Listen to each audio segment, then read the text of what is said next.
విశాఖ విశాఖ ఒక విశిష్టమైన వ్యక్తిత్వం గల స్త్రీ అనమాట. విశాఖ చిన్నప్పటి నుంచి కూడా బుద్ధిని వద్దకు వచ్చి ధర్మబోధలు విని ఆ కథలతో సంతృష్టి పొంది మరి చాలా బుద్ధిని అంటే వ్యక్తి ప్రపత్తులతో ఉంటుంది. భిక్షు సంఘానికి ఒకసారి భోజనానికి పిలిచింది. బుద్ధుడు కూడా మౌనంతో అంగీకరించాడు. ఆ తర్వాత అభివాదం అనొచ్చి ఇంటికి వెళ్ళిపోయింది. అన్ని సంబరాలు అన్నీ పూజ చేసుకుని వంటలు అన్నీ తయారు చేస్తుంటే పెద్ద వర్షం అనమాట. పెద్ద మేఘం పట్టి పెద్ద వర్షం కురిసింది. వర్షం కుడితే బుద్ధుడు అన్నాడు, భిక్షువులారా, మన ద్వీపమునందే కాక 4 ద్వీపాల యందు ఈ వర్షం కురుస్తుంది.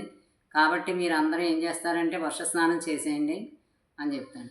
ఈ భిక్షువులంతా ఏం చేస్తారు, వర్షాల్లోకి వెళ్ళి వాళ్ళకి తక్కువ వస్త్రాలు ఉంటాయి కదా, దాని గురించి ఏం చేస్తారు, నగ్నంగా ఆ వర్షాల్లో స్నానాలు చేస్తూ ఉంటారు.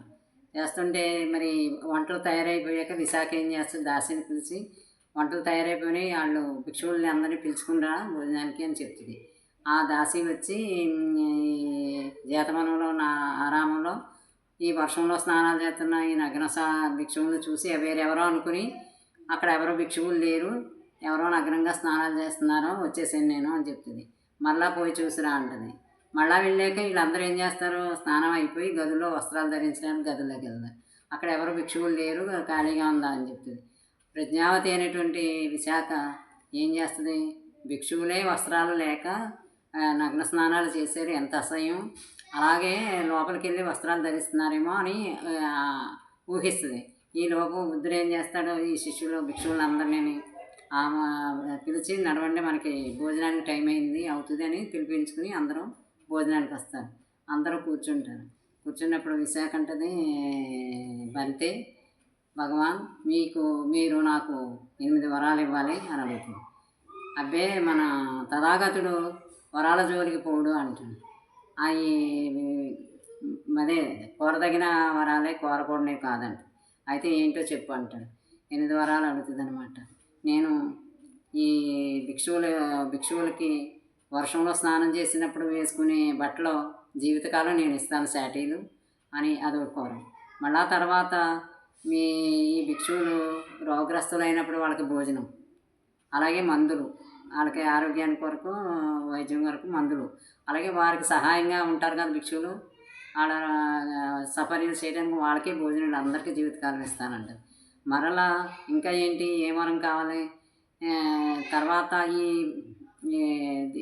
అగంతకులు అంటే తెలియని వారు ఎవరైనా వచ్చినప్పుడు వారికి భోజనం భిక్షువులాగా భిక్ష అడగరు, కానీ వారికి నేను అగంతకులకు భోజనం కూడా నేనే ఏర్పాటు చేస్తాను అని చెప్తుంది. అదికాక మళ్ళీ ఇంకా ఏంటి అంటే వీరందరికీ, ఈ బౌద్ధ భిక్షువులకి అది అనారోగ్యం వచ్చినప్పుడు వైద్యం మామూలే.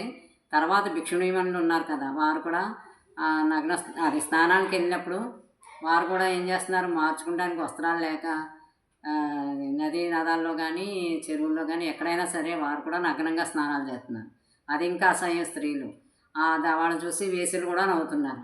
నాకు చాలా బాధ కలిగింది. వారికి కూడా నేను నదిలో స్నానం చేసినప్పుడు వేసుకునే, వర్షానికి వేసుకుని స్నానంలో చేసుకునే బట్టలు ఇస్తాను ఇలా చెప్తుంది అనమాట.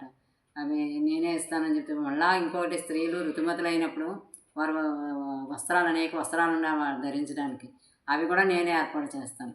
ఈ వరాలన్నీ అన్నాడు బుద్ధుడు. ఎంతో సంతోషించాడు.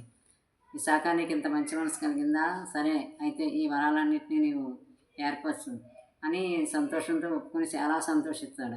ఇది నిజంగా సంతోషించదగ్గ విషయం. విశాఖ ఇలాంటి స్త్రీలు ఎవరైనా ఉంటారా? ఇంత స్త్రీల కష్టాలు తెలుసుకుంది, భిక్షువుల కష్టాలు తెలుసుకుంది, ఆ కష్టాలకు పరిష్కారం తానే కనుక్కుంది. భగవంతుడిని తాను వరాలు ఇవ్వదలిసి వరంగా తాను కోరుకుంది.